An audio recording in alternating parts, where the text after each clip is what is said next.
નમસ્કાર મિત્રો, આ વિડીયોમાં શૈક્ષણિક વર્ષ 2026-27 માટે નિષ્ઠા કોર્સિસમાં દીક્ષા એપમાં આંગણવાડીથી લઈને કોલેજ કક્ષાના કર્મચારીઓએ જોઈન થવાનું છે તેને લગતી મહત્ત્વની માહિતી મેળવીશું કે ઘણા બધા મિત્રોની કોમેન્ટ હતી કે કયા ધોરણના શિક્ષક મિત્રોએ કઈ કેટેગરીના કોર્સમાં જોઈન થવું અથવા તો કયા કોર્સમાં જોઈન થવું, તો તેને રિલેટેડ માહિતી આ વિડીયોમાં મેળવીશું।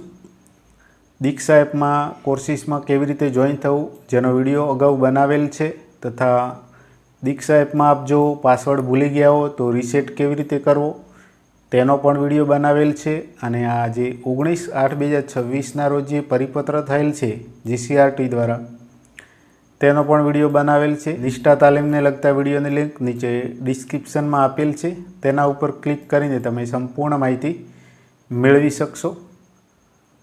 તો જોઈએ કે કયા કોર્સમાં કયા ધોરણના શિક્ષક મિત્રોએ જોઈન થવાનું રહેશે અને કઈ ભાષામાં તાલીમ લેવાની રહેશે। કે દીક્ષા એપમાં જે નિષ્ઠા તાલીમ લેવાની છે એમાં બે કેટેગરીનો સમાવેશ છે, કેટેગરી 2 અને 3।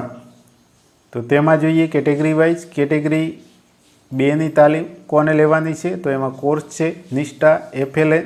આ કોર્સ છે ઇંગ્લિશમાં પણ હશે અને હિન્દીમાં પણ હશે, આપને જે અનુકૂળતા રહે એ ભાષામાં તમે જોઈન થઈ શકશો।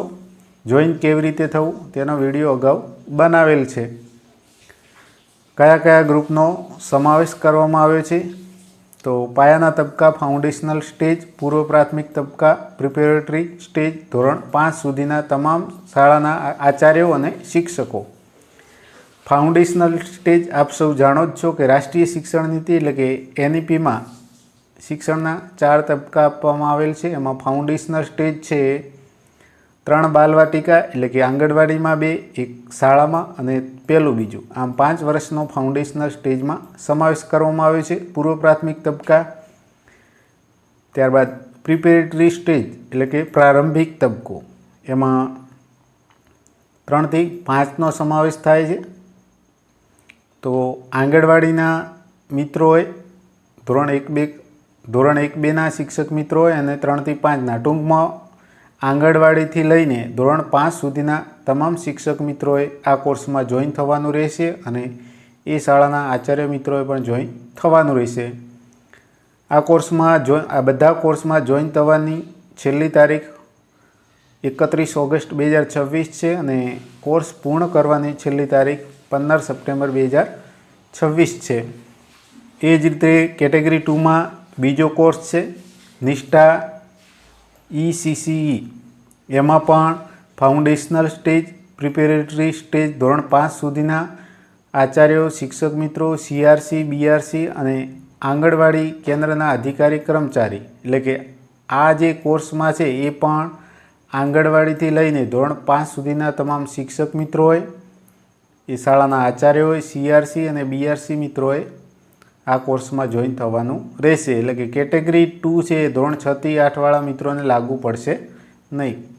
આંગણવાડીથી લઈને ધોરણ 5 સુધીના શાળાના આચાર્યો અને શિક્ષકો અને CRC BRC મિત્રોએ લેવાની રહેશે। ત્યારબાદ જોઈએ નિષ્ઠા કેટેગરી 3 એટલે કે 3। એમાં 5 કોર્સ છે, લગભગ એમાં અમુક કોર્સો છે હિન્દીમાં પણ છે અને ઇંગ્લિશમાં છે। જે હિન્દીમાં છે એમાં તમે હિન્દી ભાષામાં જોઈન થઈ શકશો, પણ જે પ્રોપર કોર્સ છે, આ ધારો કે આ ઉપરના 3 છે એ કદાચ ઇંગ્લિશમાં હોય તો તમે ઇંગ્લિશમાં જોઈન થવાનું રહેશે। એટલે કે હિન્દી ભાષામાં જે કોર્સ છે તો એમાં જોઈન થશો, નહીંતર ઇંગ્લિશ ભાષાના કોર્સમાં પણ જોઈન થઈને તાલીમ તો લેવાની છે। એમાં સાયબર હાઇજીન પ્રેક્ટિસિસ અને પર્સનલ ડિજિટલ ડિવાઇસીસ, આ 5 કોર્સ છે। E-વેસ્ટને લગતો છે, એક્શન રિસર્ચને લગતો છે એટલે કે ક્રિયાત્મક સંશોધન, ઇલેક્ટ્રોનિક કચરો, કેચ ધ રેઇન, આ ઇંગ્લિશ અને હિન્દી બંનેમાં છે। હવે મારા મન મુજબ આ બંને કોર્સ મેં ચેક કર્યા છે તો લગભગ જે કોર્સના મોડ્યુલ છે એ સેમ છે। તો એકવાર ચેક કરી લેવાનું, બંને વિગત લગભગ સેમ જ છે, તો તમને જે ભાષામાં અનુકૂળ આવે એ ભાષાના કોર્સમાં જોઈન થવાનું રહેશે। એ કયા મિત્રોને લાગુ પડશે? તો અહીંયા ફાઉન્ડેશનલ સ્ટેજ એટલે કે આંગણવાડીથી લઈને ધોરણ 1-2 સુધી, પ્રિપેરેટરી સ્ટેજ, અહીંયા ભલે પૂર્વ પ્રાથમિક લખેલ પણ અહીંયા પ્રિપેરેટરી સ્ટેજ છે, તો અહીંયા પ્રારંભિક તબક્કો છે એ ધોરણ 3થી 5ને લાગુ પડે। તો અહીંયા મારા મંત મુજબ ધોરણ 3થી 5 વાળા મિત્રોએ પણ આ કોર્સમાં જોઈન થવાનું રહેશે। મિડલ સ્ટેજ એ ઉચ્ચ પ્રાથમિક એટલે કે 6થી 8 વાળા મિત્રો, અને સેકન્ડરી સ્ટેજ એટલે કે માધ્યમિક, એમાં ધોરણ 9થી 12નો સમાવેશ થશે।